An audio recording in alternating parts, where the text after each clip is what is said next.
Hello everybody, this is Johns Hopkins with Baltimore Heritage, and we're back with another of our 5-Minute Histories videos. And today we're going to talk about Union Mill, the building behind me. I'm here appropriately on Union Avenue, right near the Jones Falls River, in the sort of west side of the Hamden neighborhood, if you know where that is.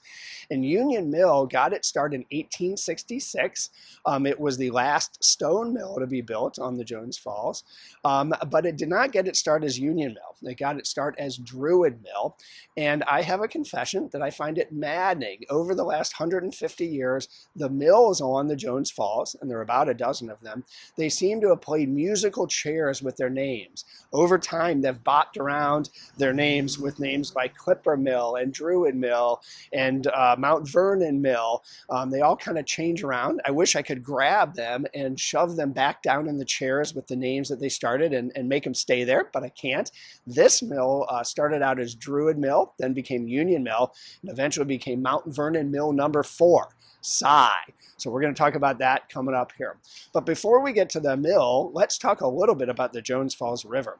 The Jones Falls, from where it starts to plunge, which is at Rocklands, right on the city-county line, wonderful stone houses, mill houses still there. I encourage you to check it out. But from where it starts to plunge down to the harbor is about 2 miles, and in that 2 miles, it drops 295 feet, almost 300 feet, and that's a pretty big drop, and it gets this water moving really fast. In the 1700s, people started taking advantage of this, the fast-moving water by building mills here, water-powered mills.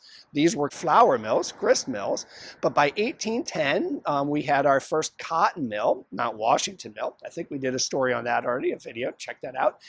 So by 1810, we started to switch from grist milling to cotton milling, and the type of cotton milling we were doing here was producing cotton duck, D-U-C-K, the same word as that duck, the canvasback duck that your grandfather maybe hunted on the Chesapeake Bay. This one comes from the Dutch word doek, which means cotton linen, and dock or doke is a heavier weave of cotton than some of the other weaves, and it went into things like sailcloth. And sailcloth, a lot of sailcloth was made here in the Jones Falls Valley and here at Union Mill. Cotton duck, as a tiny aside, is graded by how heavy it is or how thick the weave. A number 1 weave, the heaviest, went into things like cots or hammocks or sandbags or sailcloth. A number 12 weave, the lightest, might go into light work clothes, but still heavier than, say, your fancy go out to dinner clothes. A number 4 weave might go into a seafarer's bag, and a number 8 weave might go into heavy work clothes like you might do in a mine, for example. For some reason that I can't figure out, there is no longer a weave number 7 or a weave number 9 or a weave number 11. Maybe that's like the bad luck number 13 on buildings where they conveniently don't have a 13th story, but for whatever reason, there's no number 7, 9, or 11 anymore. But cotton duck was king here. This building, again, was built 1866 and then added on to 6 years later in 1872, making it the last of the stone mills to be built on the Jones Falls, but also the biggest mill in Maryland. So it has that claim to fame also. It was built by a gentleman named Horatio Nelson Gambrell, named after the sea captain, the British sea captain Horatio Nelson, who so bedeviled the French during the Napoleonic Wars. I'm not sure why his parents chose that name, but that was his name. And he got his start in the milling business as an apprentice at Savage Mill, which also is still there. Wonderful shops and restaurants. You can check that out. But he got his start there and met up with a partner, eventual business partner, who was also an apprentice, David Carroll. By 1830, so at age 20, Gambrell and Carroll had bought a small mill near here, and then by 1839 they had purchased Whitehall Mill, a large mill just around the corner from here, and then they went on a building spree and a buying spree. Over the next decade or so, they either built or bought Woodbury Mill, Mount Vernon Mill number 1, Clipper Mill, and Mount Vernon Mill number 2, and Park Mill. They really turned the Jones Falls Valley into an industrial milling center.